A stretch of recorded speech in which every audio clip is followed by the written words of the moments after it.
Well, hey everyone, it is Ellen here. And as you know, I do these wonderful interviews. I'm trying to do them like once a week, pretty much all the way through 2024, except for the summer, I'm going to take off. And as you know, I put people on these lives that I feel are shining a bright light, that bring different perspectives, bring different journeys. We're all on a human journey, and no one is going to look the same than the next. And with me, I have Jayne Pearl. And Jayne, I just am so thankful that you're here because we met a couple years ago in a business entrepreneurial group for women. Yeah. A lot of everybody was from the UK. And at the time, I was in the UK, which I am returning to, by the way, in 3 weeks. And so I'm just excited to have you here. I'm excited for you to share your journey and what it is you bring. I have always felt with you an incredible humility and a reverence to all things sacred. And there's a Mm. way that you share, and there's a way that you talk about the healing journeys, the way that you talk about your craft, the way that you talk about your work, the way that you talk about the medicine wheel, everything, shamanism, all of it, from an attitude of just humility and understanding its sacred place in the world. And so, Jayne, I just would like you to just introduce yourself, and then I will ask you a question and we'll get started. Okay, thank you. Thank you, Ellen. Yeah, first of all, just really wanting to say a big thank you to Ellen for inviting me on here today. I think it's just lovely and wonderful. I'm very excited to be here. So I'm Jayne Pearl. I'm a shamanic healer practitioner and teacher. I'm a soul life coach. I do normally speak quite clearly. Trust me, I do. All good. And I'm an intuitive channel as well. So, yeah, I hold space for my guides, my beautiful guides, to deliver messages through me to all of those who need to hear them and receive them. Jayne, that is absolutely amazing. But I also know that to become what you have now and to have the platform and the business that you have and all of that, there was always a backstory to that. Oh, So could yes. you just share the backstory to becoming who you are, however you would like Yes. to? Right. Okay. Thank you. Um, Yeah, so backstory, a very tricky, very heavy childhood actually. But from, for as far back as I can remember, I have always had the presence and the love of my guides with me. And they include angels. I've had a really lovely, beautiful relationship with angels, still do. Fairy guides as well have been very much present with me, and lots of other just amazing, beautiful beings, actually. And they were with me to bring such comfort, I think, when times were really tough. And there were a lot of those as well. I grew up in a family, I had four siblings. I had one sister and three brothers. Um, my dad insisted that I went to a Catholic school, and from the primary school, it was a convent school, which was really, really such a dark and awful place to be. It was really, really terrible, and I just wanted to be out of there. So what I used to do, I used to take myself out of there. I used to, with my consciousness, with my mind, even from a small child, I could do that. I would just go off with my guides into these beautiful places and different realms, and we would just go off on these amazing day trips, really, to all of these beautiful realms. And I would receive so much healing and guidance from that as well. I mean, obviously, every now and again, a teacher might clock that I'm kind of daydreaming, as they call it. And they always used to say, funnily enough, that I'm away with the fairies. And I used to find that really funny because, yes, I was. Right, right. Literally, which was just beautiful. So there was all of that going on. And then, of course, at home, I wasn't able to express any of that to any of my family, because when I tried to do that, they used to just say that I was mad. I was a mad child, a bad child. There was definitely something wrong with me. I need to stop making all of these things up and sort of live in the same world as everybody else, and all of that going on as well. Yeah, so I used to do I used to think, actually, outside of my family, that everybody else was probably like me, which was interesting as a small child, even though I knew they weren't, because the children I was mixing with most definitely were not talking about having fairy friends and animal spirit friends and all of that either. They used to be, a lot of them, mesmerized by the way I used to talk. They used to love it. And obviously there were some that were not that way and were very kind of bullying and all of that. Yeah, so it was quite, in some ways, I think, a blessing. I mean, I know I chose this lifetime. I know I chose my family to teach me the things that I needed to learn. And I can see, looking back now, that they were absolutely the perfect family. Hmm. They were, from that respect. There's no doubt about that. Um, yeah, so from that background, as I grew up, as I became certainly into teenage years, I began to close it all down because I was more and more being looked at as this crazy person who was just not to be trusted, basically. And there's a lot of bullying. I was very, very isolated as well as a child, apart from the company of my guides. But I started to close it down because I wanted to fit in. I Right, wanted to be like everybody else. right. But that was not a good idea because when I did that, by the time I was 16, I was so depressed. I mean, like really, really depressed. And I took an overdose when I was 16 because I just wanted to get out of there. Obviously, I survived it, as you can see. But that was a real turning point for me as well, because it was at that point that I really felt, right, okay, I have just got to be who I am. And I have just got to do what I want to do and not worry about what everybody else is thinking. Hmm. I just have to do that because if I don't, then everything shuts down and I lose contact, total contact with my soul essence, actually. And that was what was going on there. So since that point now, I've gradually over the years become braver and braver about talking about these things and about talking to people about guides and fairies, astral projection, outer body experiences, all of that stuff, which before I wouldn't have dreamed of doing. But now I just feel so brave. I really do. And when people um, talk to me about things, that quite often people are very interested in what I have to say. There's no question about that. Some of my words go deep, they go very deep to the person receiving them, and that's wonderful as well. But of course, on the other side, we've always got the ones that you trigger by Hmm. expressing what it is that you need to say. Hmm. But I have now learned that it's not about me. That's not about me. That's much more about that person than it ever is about me. So I think that Sounds like that. understanding. It sounds like you've, if you don't mind me just cutting in here for a second, Mm, you said that your family was the right family for you to be raised in yeah, because it gave you these tools, right? This yeah, resilience. There was a resilience in you yes, to absolutely. find yourself, to actually Yeah, live from your very soul essence. yes, yeah. It A forced you almost resilience. into Yeah. that place. Absolutely, yes, it did. Which otherwise, if there'd have been, because I was very different to the rest of my siblings, I was the different one. Absolutely, there was not really anyone else in the family that was like me. But interestingly, in the last few months, I have reconnected with my brother, who was also kind of signaled out as being a bit different, and we have so much in common, which is just beautiful. And I never realised that before because I broke contact with my family completely 33 years ago. And I determined, absolutely determined, that I'm not going to go back there. I'm not going to allow myself to be treated in that way. So I don't see them. And I haven't seen them for, well, as I say, 33 years. During that time, both of my parents have left planet Earth. But I do now have a relationship with them in spirit, and it's much, much better relationship than I could ever have had with them when they were here embodied. Wow. So it is quite something. Yeah, Wow. yeah.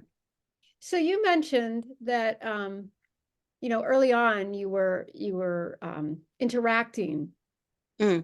guides.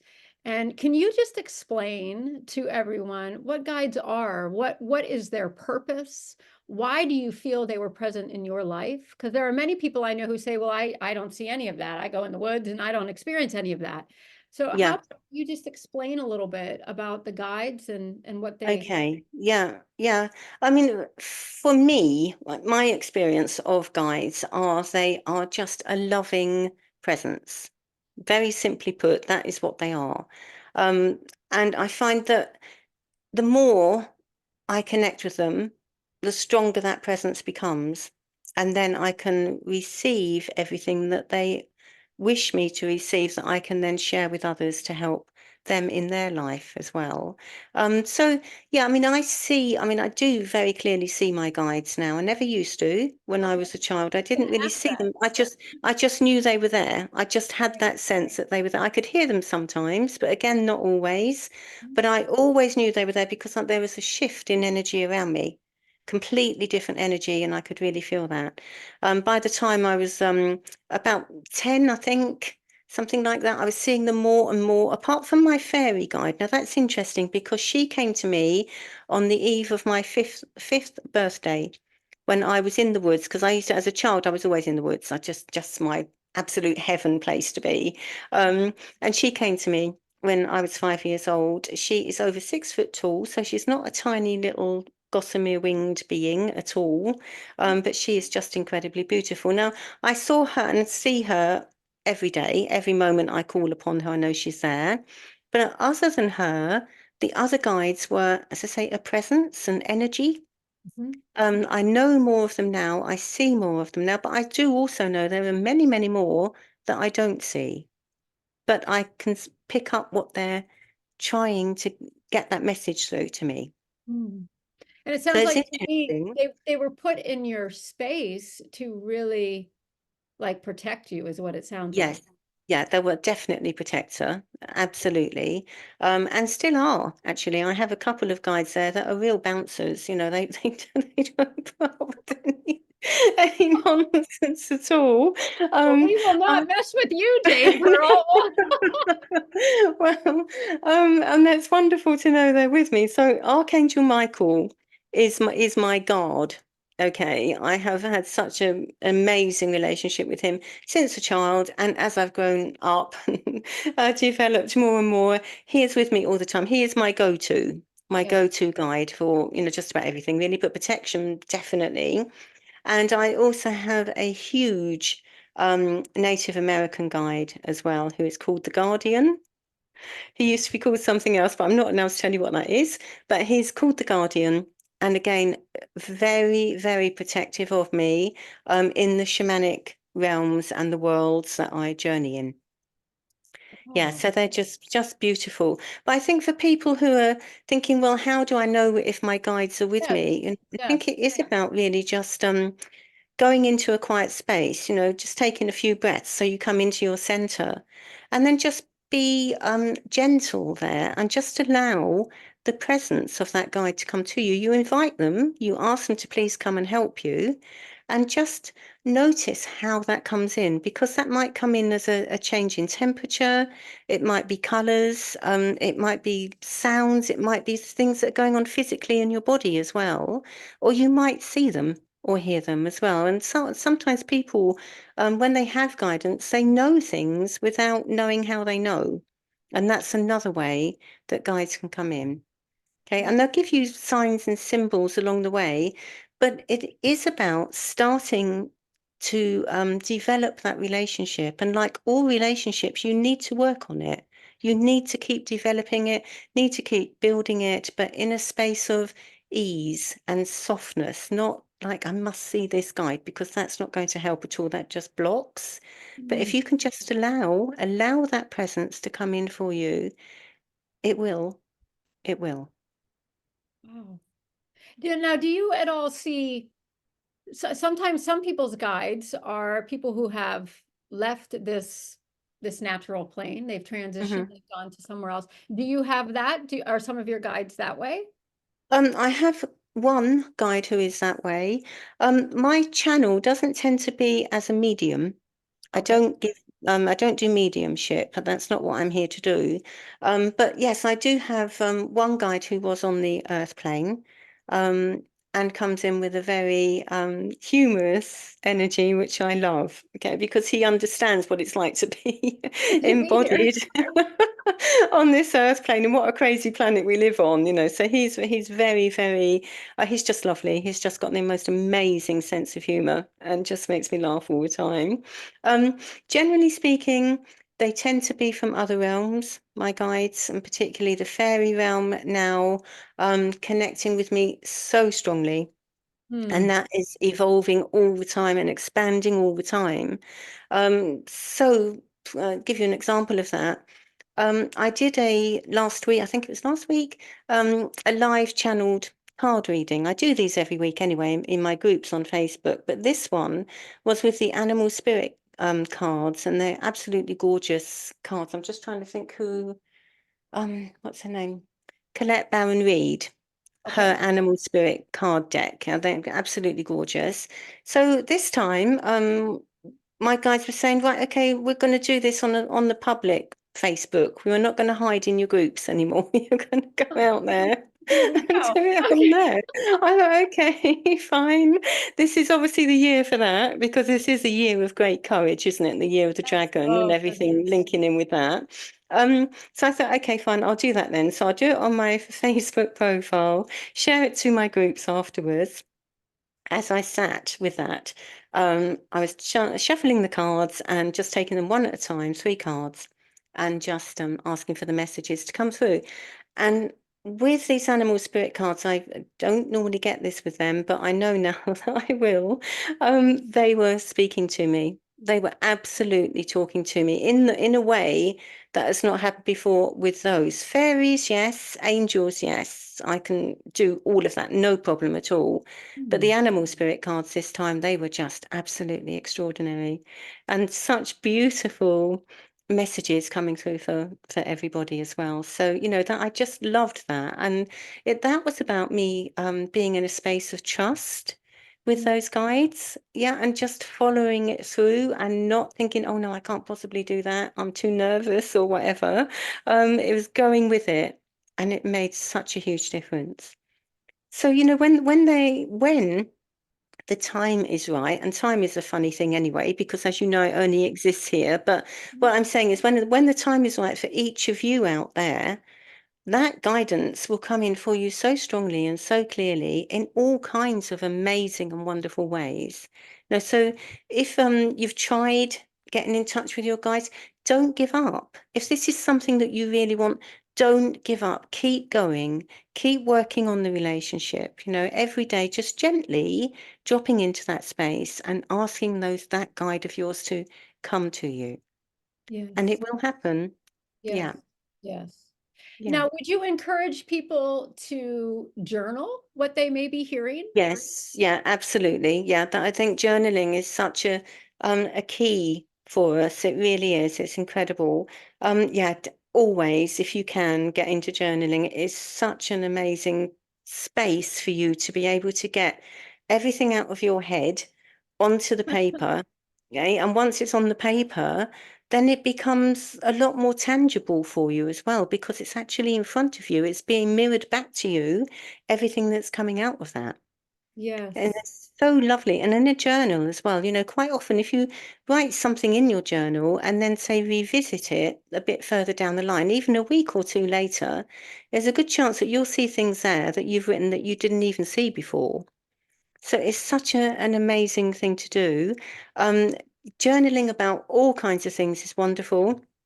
Dream journals, though, I put great store on those as well, because we receive so much. We have so much going on in our dream state when because we're traveling, when we're dreaming, we're out of our body and we're traveling. So we receive and pick up so much information from that.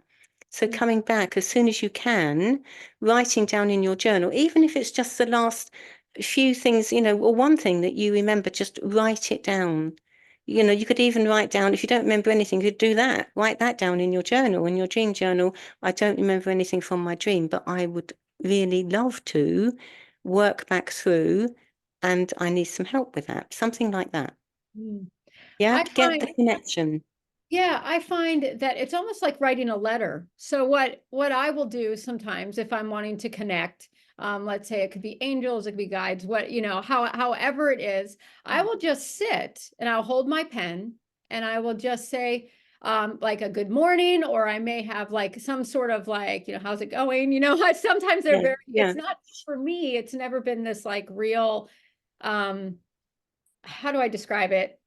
I was raised in the church, so there was always a lot of this kind of like reverence, and I do have reverence, but it's also just a relationship. Okay. yeah. And so it's just like, Hmm. hey, how's your morning going? And they'll say, oh, my morning's going well. What can we do for you? And I write that down. I write down what I'm hearing in the conversational pieces that I have with my angels, or when the animal spirits are here, or the Native American guide, which has, been very present in my life too. I have one, and I just write down what they say to me. And it's amazing Yeah, because sometimes it'll resonate like that. And you're like, oh my gosh, you answered the question before I even asked. yes, Or it'll be like you said, a week later, and then you go back and you look at it and you go, oh my gosh, like I did all of that this last week and I had journaled it 7 days ago. yeah, And yeah, it's always a very much a point of preparation. I find journaling very much a point of preparation for not only yes. the future, but in that present space. Yeah, absolutely. And it is a commitment as well, isn't it? You're making a Oh, commitment yes. to your growth and to your relationship with your guides when you journal. You absolutely are. So yeah, it's just such an amazing thing to do. It really is beautiful. Um, Other things I do for dream time, because dream work for me is really, really important. Let's talk I about that. have crystals. You could put crystals or a crystal, like a smooth one, under your pillow. Mhm. And you could ask for a guiding dream, either from the crystal or from one of your other guides, or both. You could do that. Um, if you want to help to remember your dreams, now, again, with what I'm going to say here, obviously, this is for each of you to decide if this is okay, because you need to check that you're not sensitive to some of these things. But Sure. essential oils, right, like rosemary. Rosemary is an incredible essential oil for remembering everything, past lives, dreams, you name it, everything. It's incredible. And it also works on your memory too, and in your everyday life. So it's an amazing oil. If you can tolerate rosemary essential oil, that's brilliant. So again, mixing it into carrier oil and rubbing it into the soles of your feet. I wouldn't put it on your brow chakra center because I think it's too strong. Okay. But if you rub it into the soles of your feet, that is going to really gently absorb into your body, and that will help you to remember your dreams. Clary sage is another one. That's an amazing one. Again, that tends to be very powerful, yes, but a bit more gentle than rosemary. And you can put just 1 or 2 drops on your pillow, actually, of clary sage, which is what I do. Amazing for helping to remember dreams as well. Yeah. So Wow. all kinds of things really, but with essential oils, please do be careful with them. Okay, a lot of people are under the impression that it's absolutely fine. There are safe oils like lavender, for example. Everyone, I hear them say all the time, "Oh, lavender's a really safe oil." Yeah, for most people, but for some people, it's not. So Mm. you do have to be aware of what you're doing.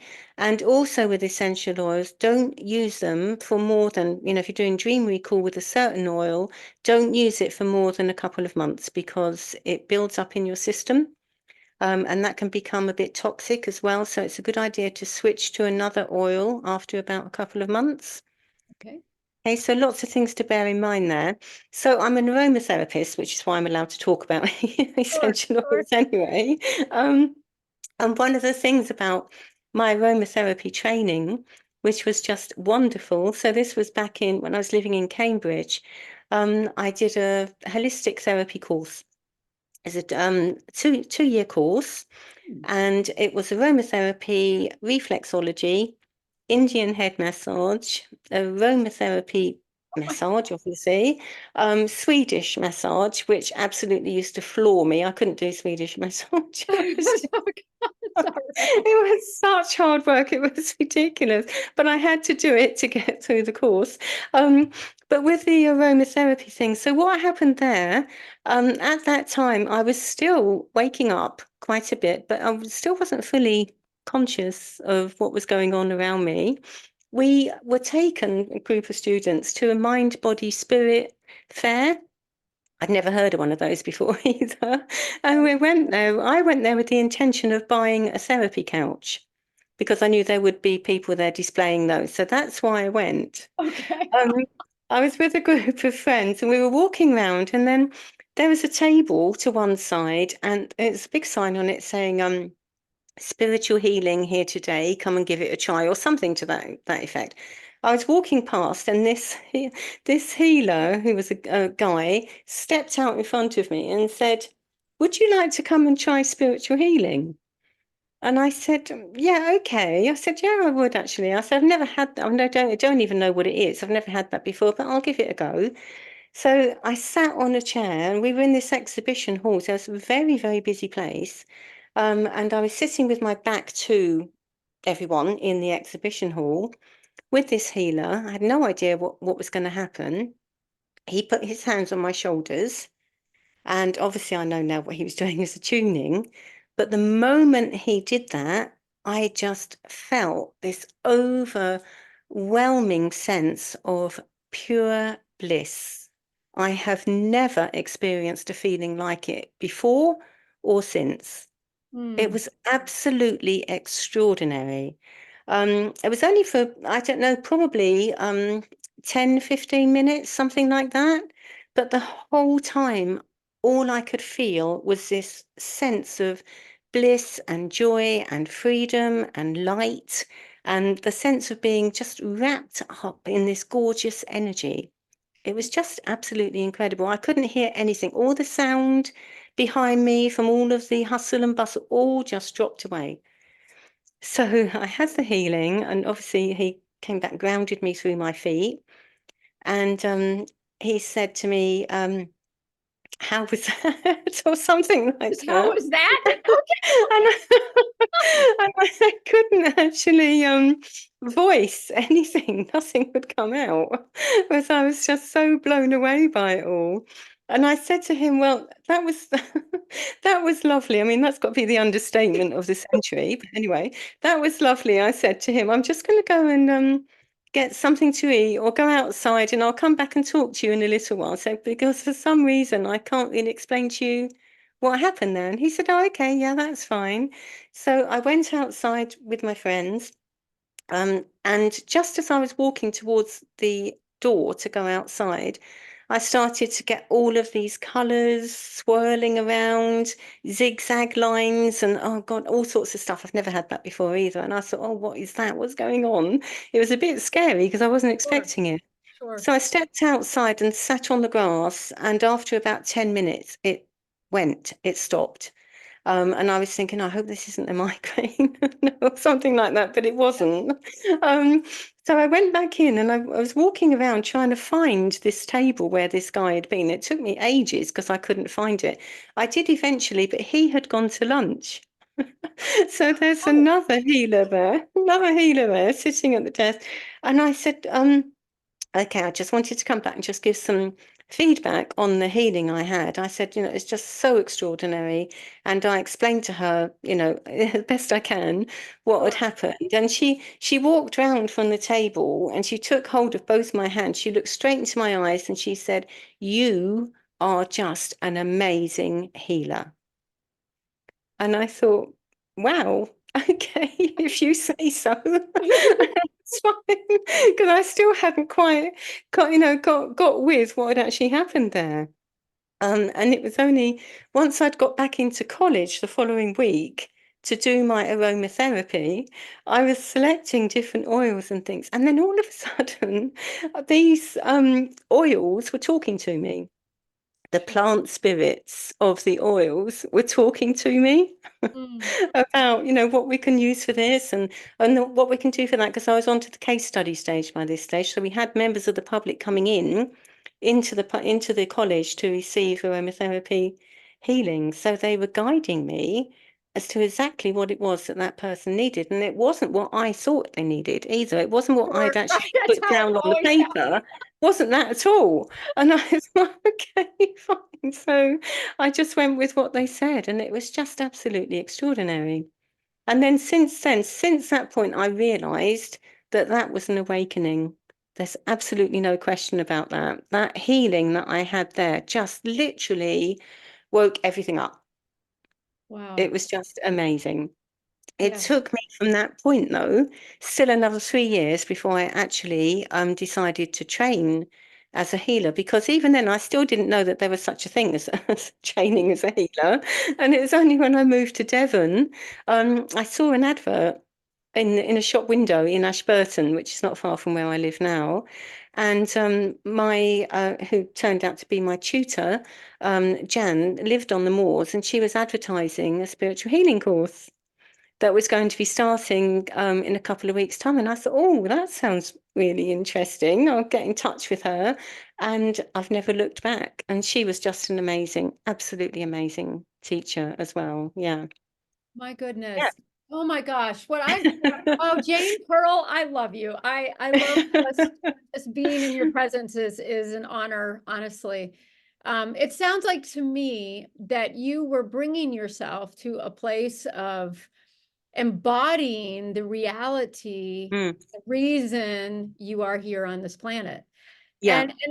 And it's funny because it sounds like to me some of it was just innocent. Some of it was like, well, I didn't even know that, you I could do a know, healing I course. I didn't didn't. even know what happened there. I have no idea. And there was a level of Yeah. innocence with it versus, Mm, the striving people, I want to be a healer. I want to be a healer, and they're striving and they're working. And what I hear for you is it just sounds like even though there was a commitment to your own spiritual path, mm, there was an innocence to kind of yeah. stepping into this, which in some ways can actually help with trust levels too, because Yes. you didn't maybe know all that you were getting yourself into.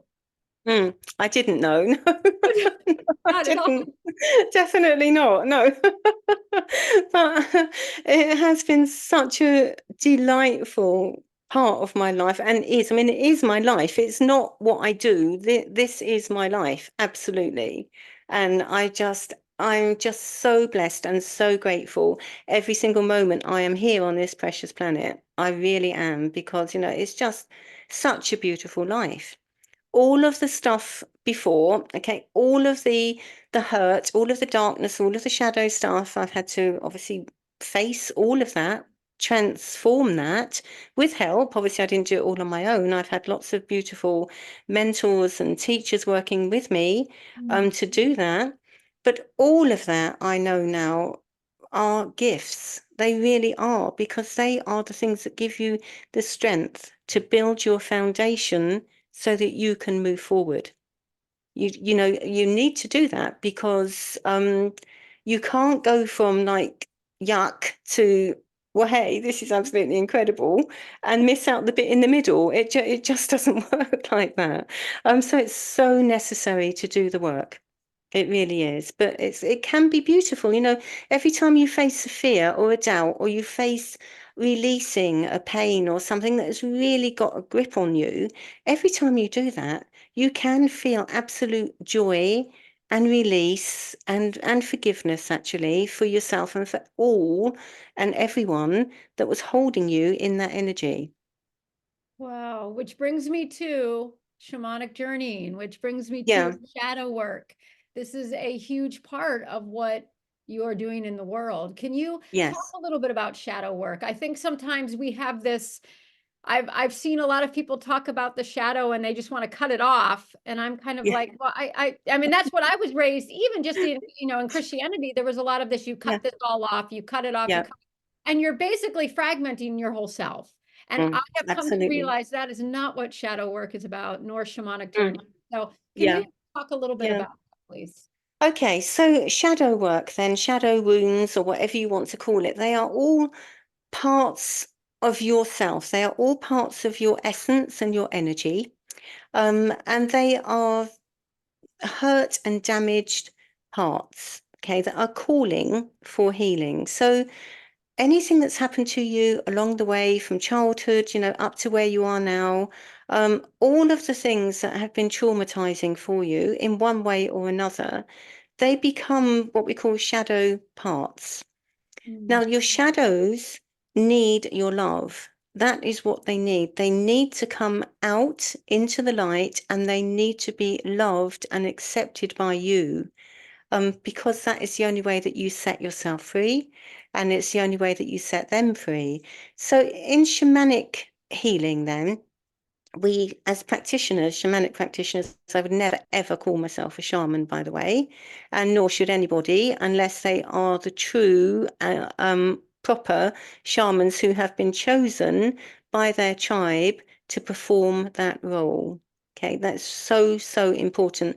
I know now because there's such a huge rise in shamanism and interest in it, which is great. It's absolutely great. But, you know, you cannot call yourself shaman. You really cannot. And it is such a bad idea to even think about doing that, because really you are really setting yourself up for problems with that.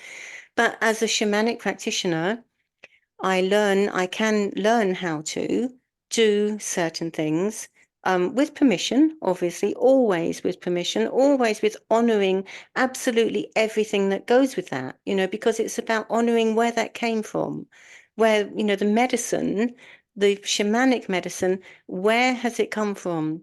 Who were the tribes that brought that into being, and just really deeply honoring that. So, as a shamanic practitioner, I see, any kind of illness or disease or unbalance in the body as energy, and it's energy that has either gone off somewhere, so it's taken off. We call that, where we go off into different spaces under traumatic situations. Part of our essence will break off and go somewhere where it feels safe, put simply. Okay, because it can't cope with what's going on with that situation. I know that happened to me several times, and probably more than several times actually, in my childhood and in my teenage years. Definitely, I know that. So they break off and they go into, somewhere where they feel safe and they don't have to deal with that. That leaves that person, though, with a big gap, a big void in their own energy and their own essence. And it's a sense of feeling that you're not complete. Something is missing, something is wrong somewhere, and you just don't know what it is. So we do in, shamanism, a beautiful, heart of that practice actually is what we call soul retrieval. Mm. So we journey, with our guides and power animals, and we go to usually, the lower world or the middle world to find where those soul parts have gone. And then we ask them to come back for the person that they have broken away from, because that then is restoring the power and restoring the energy to them. It's a really, really beautiful, process. And again, such an honor to hold space for people in that way. It is just so beautiful. So we retrieve power for you. So that could be soul parts, it could be connecting you with your power animal as well. Each of us, on this earth plane, we have power animals, and they are, for us for the whole of our lifetime. So actually, they are really important. They really are incredible. And again, they have so many gifts and talents and skills that they can bring to you to really empower you. So we retrieve those as well or bring them back for you. And then the other thing is that things that cause imbalance and illness and disease is energy that is there that shouldn't be. So we remove that. So we have shards of energy. We have, attachments, we call them sometimes entities. There's all kinds of names for these things, but it's basically an energy that is in somebody's, either in their body or in their auric field somewhere, that is really, really causing havoc because it doesn't belong to them. It's Mm. something that's been sent to them or directed at them, and not even consciously sometimes either, because that can happen particularly if you're in very built up places as well, where there's a lot of anxiety, very, very frantic energy. Thoughts are the things that can be kind of like chucked about like psychic darts in a way. Yes. Yeah, and they can land up in somebody's energy field sometimes. And again, that person would be feeling really unsettled. Yeah, they'd be feeling quite unwell. Sometimes depression, Mhm. like me. Yeah, I was very depressed Mhm. because my soul parts had gone off, but also I had a couple of really quite unpleasant, shall we say, attachments as well within my energy field and one within my body. Wow. So, it has an impact. It really does. Yes. So we And so, we strive to restore balance and power. yes. Excuse me. So when there is that restoration that happens, what will the person feel? What do they feel? What do they Right, okay. experience? So once if they have a soul retrieval, for example, um, sometimes they will feel things immediately, and sometimes they're on the journey with me anyway, so they know what's happening. They're part of it. That doesn't always happen, but often it will do. Mhm. So they can have a good sense that things are coming back for them, coming home as we call them, coming home. Um, so after the ceremony, I always ask them to beforehand. I normally do a session or two with somebody anyway, just to make sure that this is absolutely right for them. I wouldn't just go straight in, diving in there and do that without actually having worked with somebody beforehand, just to make absolutely sure. But so after that, I usually say to them, look, I'm not going to tell you what you may or may not feel, because I don't want to put thoughts into your head, because this is about you. Yes. It's not about me. But just go with what's happening. Be gentle with yourself. Take a few days out, out of your busy routine, and really make time for these parts to come back to you and settle back in with you, so that they feel at home and they feel loved and wanted by you, because that's really important as well. So usually people, most of the time, somebody will contact me and say, I'm just feeling absolutely amazing. I've never felt like this in my life before. I just feel everything is working for me. So much more confidence. I'm not having any nightmares anymore, because that's another thing about soul loss. You can have nightmares.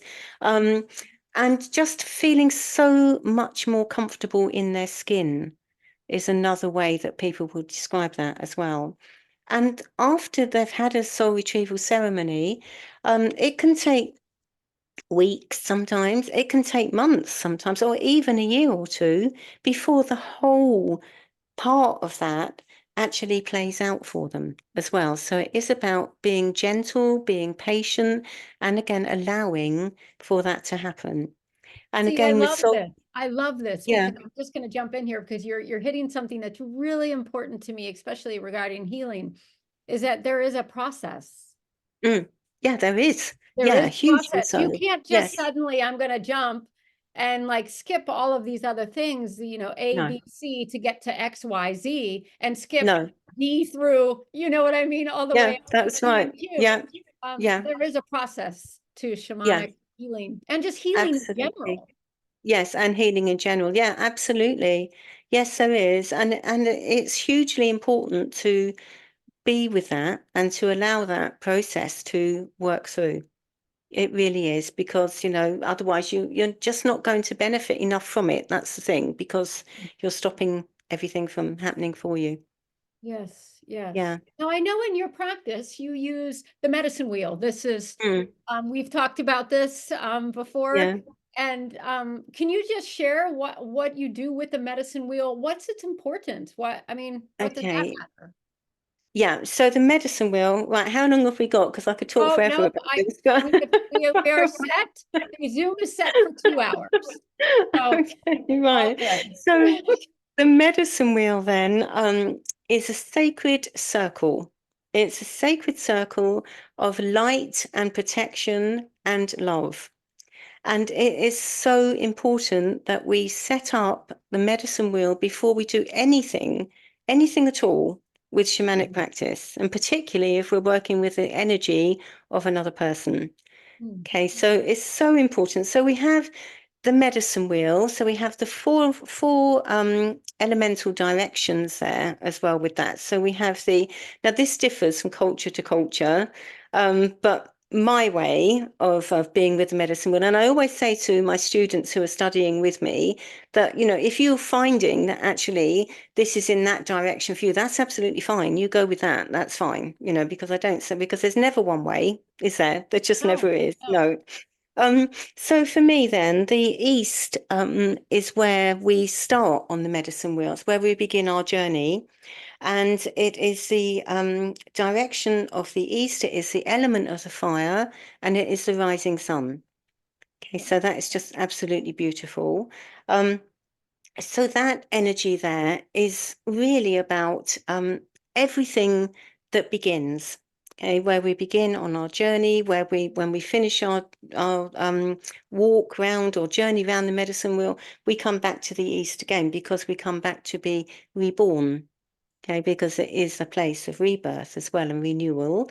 It is a place of spring, so it's all that beautiful new life there with all of the gorgeous flowers and the trees and all of the shrubs and plants, springing into life. Just absolutely wonderful.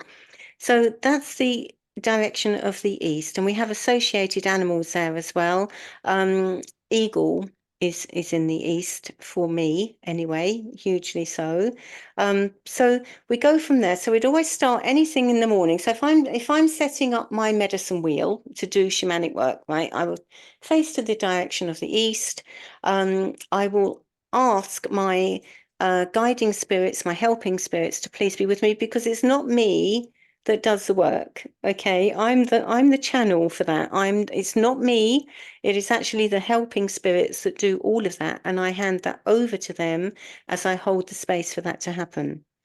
Okay, so I ask them, connecting to them, thanking them for being there, thanking them for coming to me, and I do various, dedications and things, particularly for the person that's coming in for me, and asking that they receive what they need for their highest good for, whatever it is that we're going to be doing. And then I'm usually rattling at that point. I'm using my rattle spirits. So I'm calling, using the rattles to call to my spirit guides to come and help me. And then as I do that, so I'd rattle there, move round to the direction, which is the next one, which is the south. Mhm. And that's the element of earth. And Yes. that is the midday sun. Yes. Okay, so beautiful, beautiful energy there. Very, very connected to the heart as well, that earth energy around there. And of course, all of the beings on Mother Earth, all of our earth family, which is absolutely everything here. Yeah, it's not just people, it's not just animals, it's just everything, absolutely everything that is on this gorgeous earth plane is our family. And we are connected in that way. So I'm rattling to the east. I'm asking for the spirits in the east to please come help me. And again, asking for, their blessings for the person that I'm going to be doing healing with or soul retrieval with or whatever I'm doing, that they receive that again for their highest good. And then we go to the west, which is the element of water. And it is the season of autumn. I meant to say the south is the season of summer. Mhm. The west is the season of autumn. And again, that is a beautiful location because the water element is where we release. So we release everything that we need to let go of, all of the grief, all of the pain that we're holding. We give that to the direction of the West and the spirit of water to really take that from us and to cleanse us with the water. It's just so, so beautiful. So we have the setting sun, apart from the gorgeous glory of autumn there, all of that beautiful autumn colours, we also have the setting sun in the east as well. So one of the things that you could do if you choose to at the end of the day is to stand in the direction, facing the direction of the west or the setting sun, and just really feel your heart opening as you do that, and just ask that sunset to carry down anything that you wish to let go of, anything that is not serving you. Just ask it to be carried down into that setting sun. And as you do that, that that will be renewed in the rising sun in the east, which is a really beautiful way to work with that as well. Anybody can do that Mhm. from wherever they are, they can. Um, And then we move to the West, yeah, definitely. We have what we call death as teacher in the West as well. And that is about really helping us to get to grips with the fact that soul is eternal. Okay, there is no death for the soul. There just isn't. We are eternal and we are reborn and we come back again and again until our soul has learnt all that it needs for that journey. Okay, so very, very honoring space. So they all are. I mean, they're all so special. And then we go to the north, and that is the element of air. So obviously the air we breathe. I associate the north with my ancestors. I know other people have them in different directions, and that's great. But for me, north is where my ancestors are. So I call to those definitely, and I call to my helping spirits also in the north too. One of the beautiful beings in the north is hummingbird, which is just so beautiful. Hummingbird, of course, takes us straight to the sweet nectar. Straight to those sweet flowers. You know, there's no messing about with hummingbird. It's like, right, okay, we're going to go there. We're going to go and do that. I mean, they are so magical. The incredible beings, really, the hummingbird, that we know the way they can fly backwards, which is incredible. They can fly upside down. They can do all kinds of things. I mean, they are just amazing. But one of the lessons that hummingbird brings us, though, is that, you know, if you think about hummingbird and what they do all day, they are flying from flower to flower. I mean, they visit thousands of flowers, right? And they're drawing out the nectar. But in between that, they have to take a break. They have to stop. So they teach us how to be still in flight, which is a really, really special message from them because they have to rest. They can't keep going and going and going and going because they're just going to exhaust themselves and burn themselves out. So they become still for, you know, and they do this periodically throughout the daytime as well. They become still so that they can actually catch up with themselves, actually catch up with their energy, and they go into what we call the gap. Yeah, and in that gap, in that space, and you don't have to be in there long, literally just a few minutes or seconds even. In that gap is where everything is in that gap. It's just so beautiful. So hummingbird, you know, have a look at hummingbird if this is I'm speaking going to to. you. You Yeah, prompted look me to them up look at the because hummingbird. Sure. they are just so, it's so beautiful and so incredible. Yeah. Okay, so once I've done that with the 4 directions, I will then stand in the middle of my medicine wheel and I then connect to Mother Earth beneath me through my feet. I send the roots down into Mother Earth and I thank Mother Earth for bringing us all together. And I thank her, you know, for honouring this space. And there's all kinds of things that I give thanks to Mother Earth for all throughout the day anyway, because she is just so amazing and so beautiful. And then to Great Spirit above, giving great, you know, thanks to Great Spirit and asking him to guide me, and, you know, really being in that space.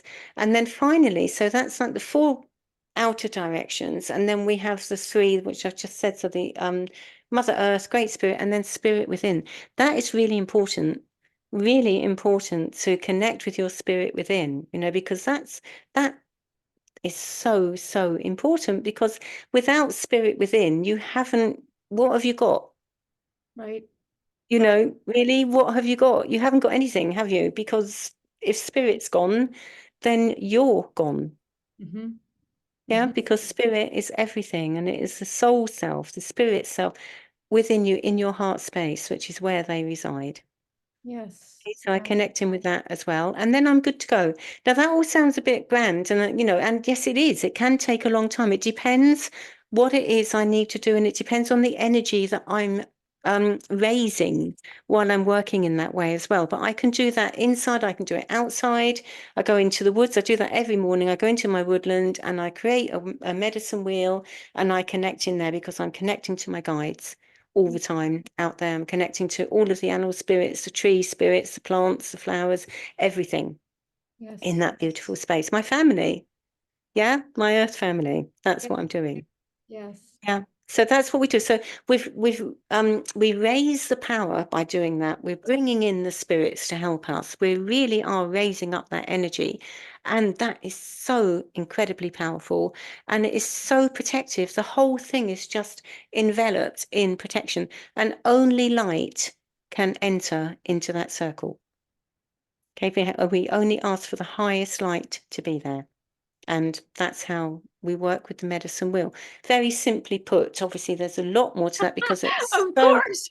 so multi-layered. I mean, it is just incredible, isn't it, really? But it's such a beautiful, honoring space to work within. Yeah. Yeah. Again, so blessed to work in that space. Yes. Yeah. Yes. I'm just going to sit here for a second. I'm going to pause Yeah. just for a second. Okay, that's fine. I'll have a quick sip of water. Yeah, please do.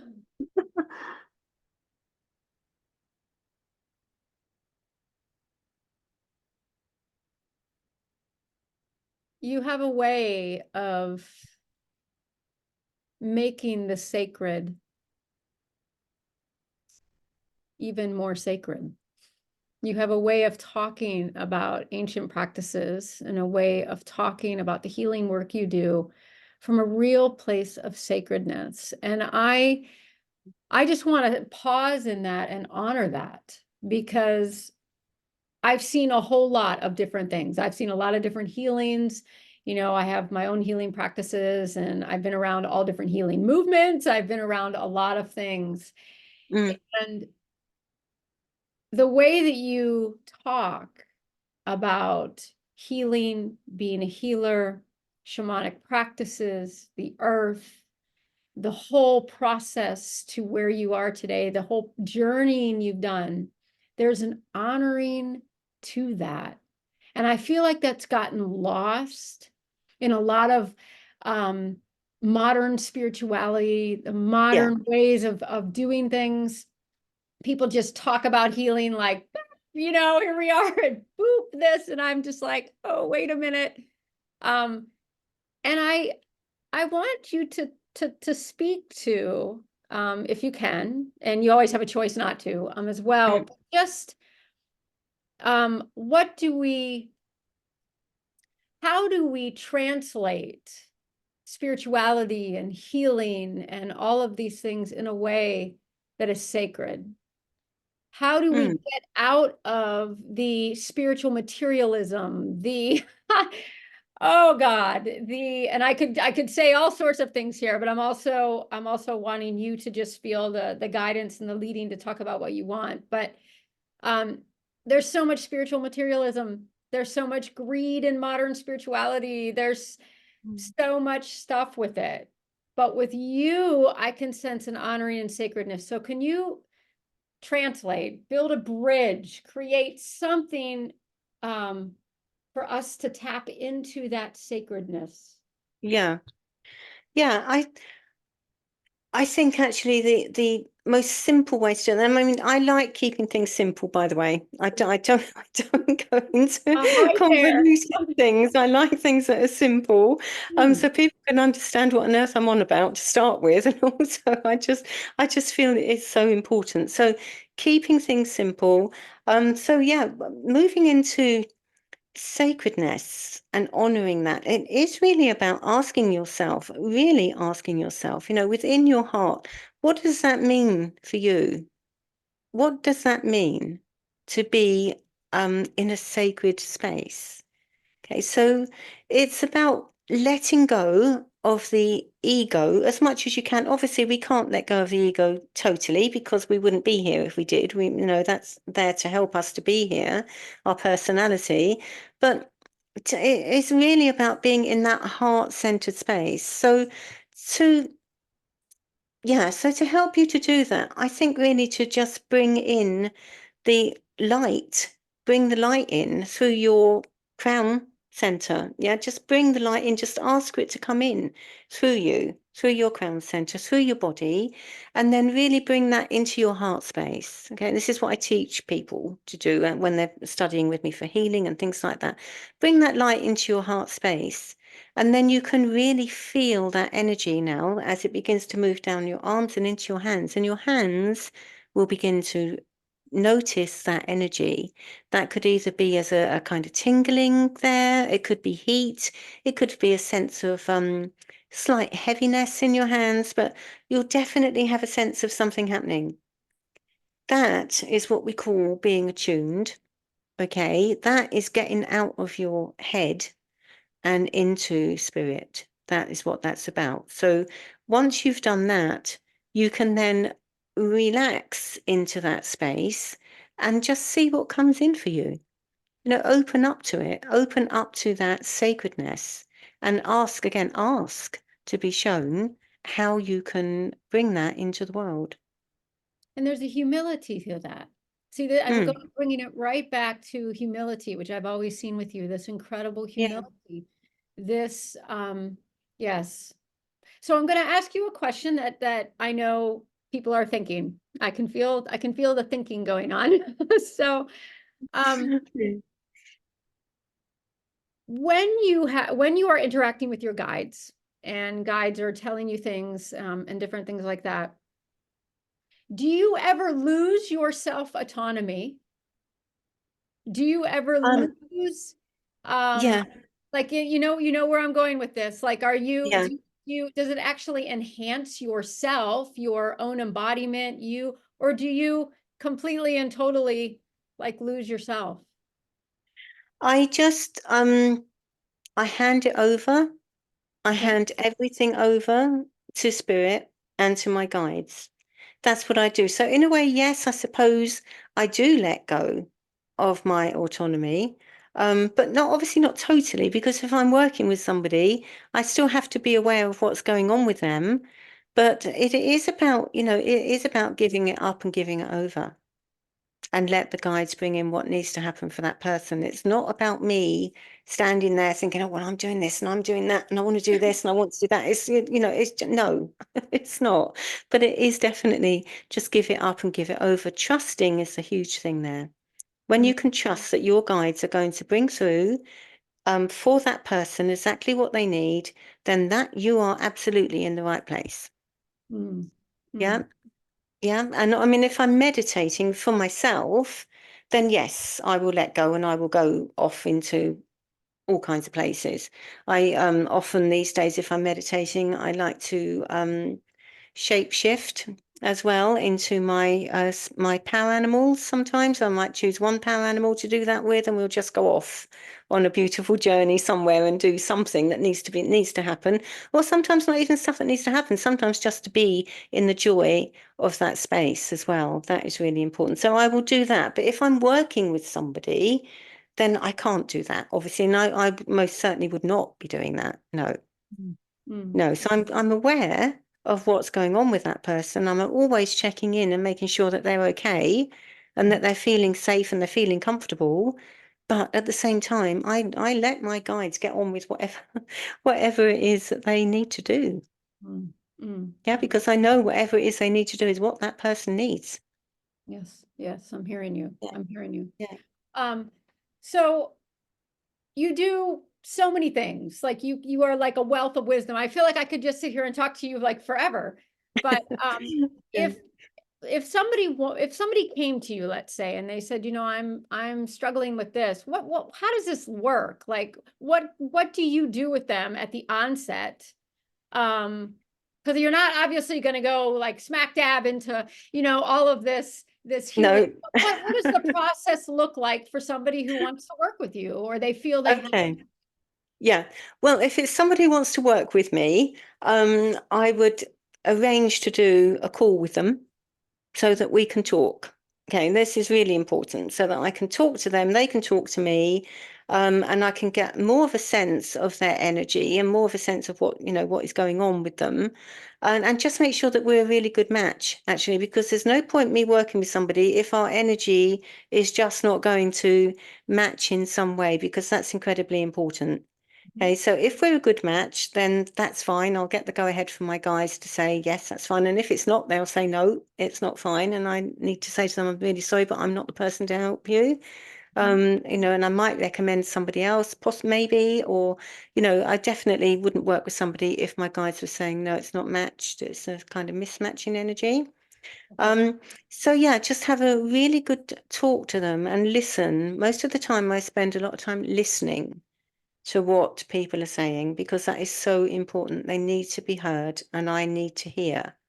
Mm. And then from that point on, I will then I'll be communing with my guides when I'm talking to that person. And then we will, if they're happy to go ahead and they want to do some work with me, then we'll work out what the next step is going to be. And I will explain to them in detail what that next step is. And then I'll arrange an appointment and then we start working. Sure. Okay, so having said that, my work these days is mostly online. I That's work mostly on Zoom. Yeah, which is something I never ever thought I would be doing. I mean, it's just incredible, really. I mean, a medium friend of mine told me just before lockdown happened that she saw me on hundreds of screens all over the world. Oh my God. And I did what I'm doing now, just laughed. And I thought, you've got to be joking. I said, I'm not going to be on hundreds of screens all over the world. I'm just not like that. And but actually, that's exactly what's happened. And I think that is one of the gifts, shall we say, of lockdown.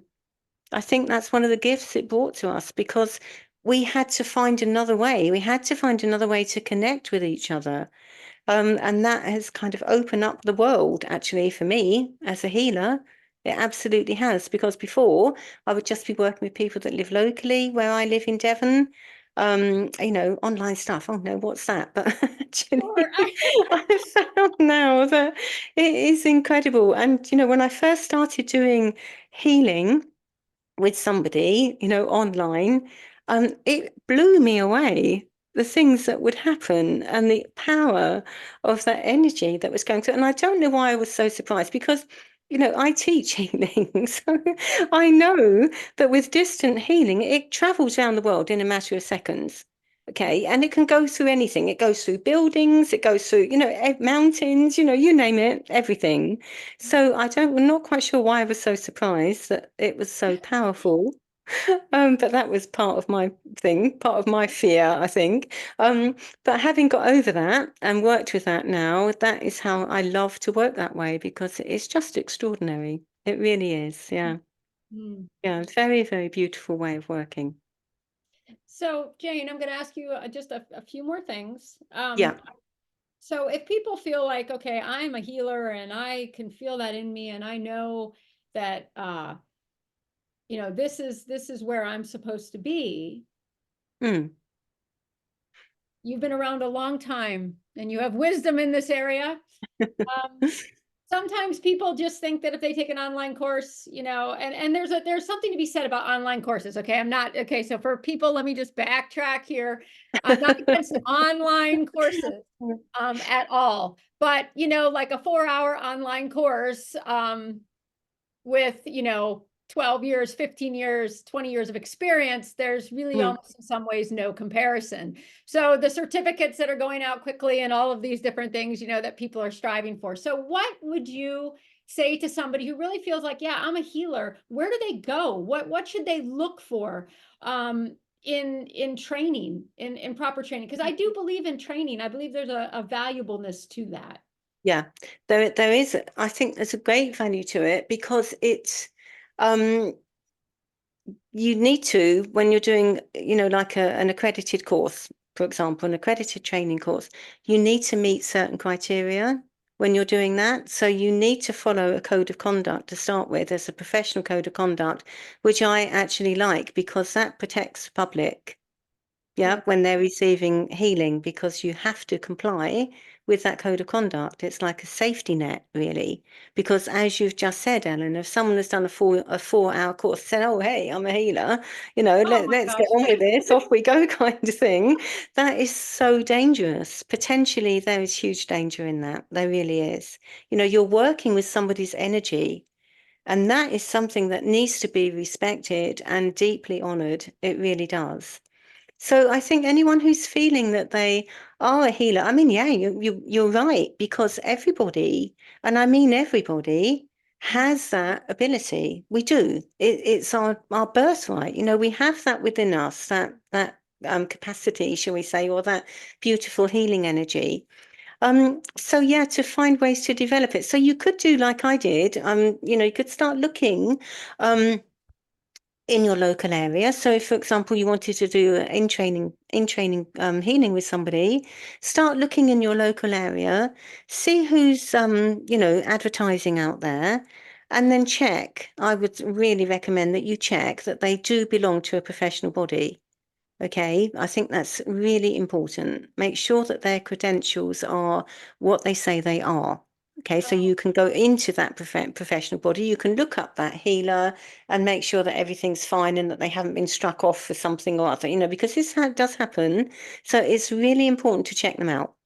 mm, Okay, so I would recommend that. That's probably a good starting point. Also, if you've got places around you that are offering healing sessions, that could be another good point of entry for you. You could go and have healing in that place and then start to talk to the healers there about, how did they do their training? Where did they do their training? All of that kind of thing. It's likely that whoever's running that healing session is a healer, obviously, and have already trained in that. So that might be another area as well. Yeah, but just be careful. Just make sure that you check it out. Yeah, absolutely. And I definitely. can I can hear people kind of groaning a bit. I can hear because this sounds like a systemic thing, like, oh, we got to have this body, but I'm a healer. I know I'm a healer and I can just Yeah, go do this. Why are you telling me I need training? What is all, yeah, what is this all yeah. about? If you want to do healing for yourself and you want to do healing for your loved ones, and your pets, that's fine. You don't have to have training for that. You don't have to have, professional accreditation or anything like that. If that's what you're looking for, then that's fine. Yeah, of course you can do that. Hmm. Yeah, again, study it though, study it a bit more. Maybe do some online research on it or something like that. But with healing, as I said before, it's always about making sure you're attuned, and that is by asking for the source light or spirit light to come into your crown center and to fill your whole body and to really feel that. And then gradually, as you get used to that, you can then start to offer that to friends. I would start with friends and family. Yeah, and just see what happens. You're offering it out as a place of love from your heart to that person. Healing, remember, is love. Yes. That's the energy of healing. It is pure love, unconditional acceptance and love. Yes. Okay, so you can do that. You can give healing, absolutely give it to your pets because they love it. They completely are just like, oh my God, they're just gone. They just so love it. They really do. And you'll get a lot of experience from that as well. You will love it.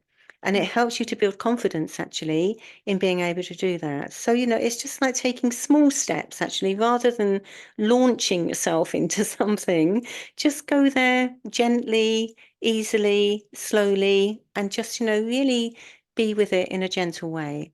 Hmm. So where did you get your training at? I like, where'd that come Yeah. from? So my spiritual healer training was with they used to be called the National Federation of Spiritual Healers. They're now called the Healing Trust, so based in the UK. And my tutor, Jan, as I said before, lived on Dartmoor, and she was a teacher for them. Hmm. So that's what I did. And then once I started doing my training, within quite a short space of time, she said to me that I should become a tutor for healing. Hmm. So I thought, yeah, okay, fine. So I was starting to go down that track, but I'm not going to go too much into this stuff. But something happened with that organization that I was just not happy with. Sure. When it was NFSH, it's different now with the Healing Trust. I mean, they're a great organization. They are really, really good, and their training is excellent. So I qualified with them. And then I decided that I didn't want to go down that route, but actually my guides by this time were coming in and saying, right, okay, we're going to create our own course. We're going to do it. We're going to do it. And I thought, okay, fine. That's good. I said, if you want me to do that, you're going to have to help me then because I haven't got the faintest idea where I'm Right. even going to start. So I sat with the keyboard and I sat with the guidance that was coming through, put all of this stuff together. It took just over 3 years to do that, to get it together.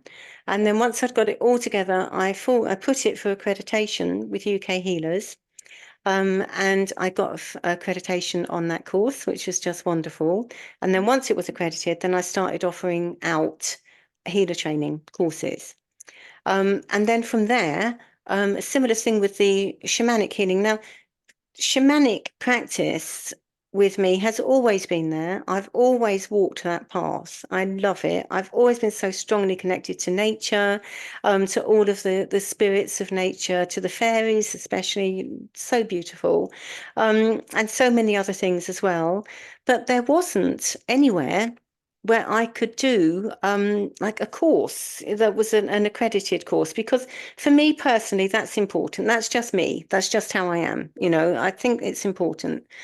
So I wanted to kind of set that bar with that. Whenever I do anything like that, it always sort of gets up and up and up and up. But in the end, I got there. It took a long time, jumping through all kinds of hoops to get this accredited. And I am now accredited for shamanic healer training as well with UK healers. So I have both my spiritual healing and my shamanic healing courses accredited under that one body, which is just brilliant. Yes. So yeah, I love that. And then of course along the way there have been other people that have come in and really did amazing things with me for my training, particularly with shamanic healing. Because back then when I was first looking at that, there wasn't anything. Nobody was doing anything for training at all. And one of the women that I am so grateful for is Donna Nunn. She is just such a beautiful, authentic medicine woman. She now she's lived in Brixham near me for a long time now. But her work is it is just so beautiful. I mean, it makes me want to cry every time I think about it, because it is just so exquisite. Her medicine wheel course that she did, I don't know if she still does them, but it was just amazing. And that opened up a whole new world for me as well with Donna. It was just beautiful. And again, there wasn't really any certificates, like she said, because she grew up on a reservation. And she said, that people over there, if you said to them, right, okay, I want to do this training with you and I want a certificate, she said they'd look at you and say, a what? You want what? Right. A certificate? What do you want that for? There's no such thing. So we used to laugh about that quite a lot, because she knew that I was going through this accreditation process over here. So we still kind of, banter about that as well. But she was just phenomenal, and I'm so grateful to her. Um, I also have Evelyn Burgess, who lives in Totnes. She is the most magical practitioner. Yes, she does some shamanic practice as well, but mostly Evelyn is known for her tarot teaching. She is incredible. So if you're in Devon, or even if you're not actually, because Evelyn does online tarot courses as well, she is just amazing. She taught me everything I know about tarot. Amazing, amazing, amazing, and such a beautiful energy with her. And she knows how to hold a circle. She really does. She's amazing.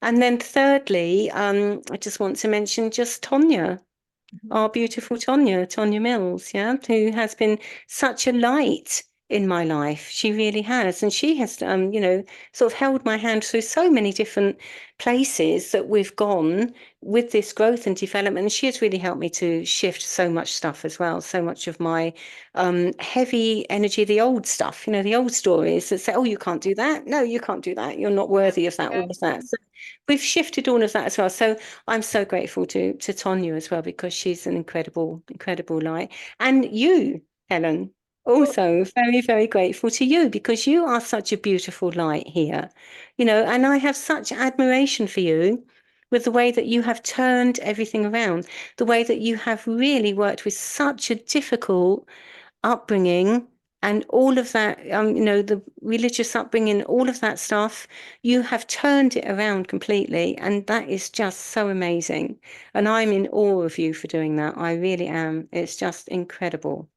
Very, so brave, and just so brave to share that with so many people as well. So thank you. Well, Gosh. Oh my. Thank you for just sharing your heart today, Jayne. Really. Yeah, it's been Thank such you a for the joy. words that you've Such said. a joy. Is Yeah. there anything you'd like to end on for the audience? Any Um, last? yeah, I think really what I'd like to end on is if any of you are interested in looking at some of my work or joining me in my group. It's a private group, it's free. I do all kinds of lovely things on there. It's called Sacred Earth Shamanic Healers UK. I can drop the link for that into the comments if you like, Ellen, once we've Sure, finished here. absolutely. And also at the moment, what I'm doing is we're quite a small group, but we're growing in number day by day. So what I'm doing to thank people for coming into that group, I'm doing a like a prize draw thing. Okay, so everyone that comes in, I'm putting all of their names into my hat, and I'll be drawing out three names next week for them to receive a 3-card personalized channeled reading with me, which I will voice record and send it to their email or their messenger or however it is that they want to receive that. So that's the offering at the moment. Thank But you. yeah, and again, just thank you so much, and thank you for everyone that has been listening. Yeah, it's just such a delight and a joy to share this with you. Thank you. Thank you, Jayne. Jayne, it's been a pleasure having you here. We may call you back. We might have some other things that we'll have to talk about. But thank you again for sharing your wisdom, your insight through just such a humble, beautiful spirit that you carry. And I just want to say thank you for you. Thank you.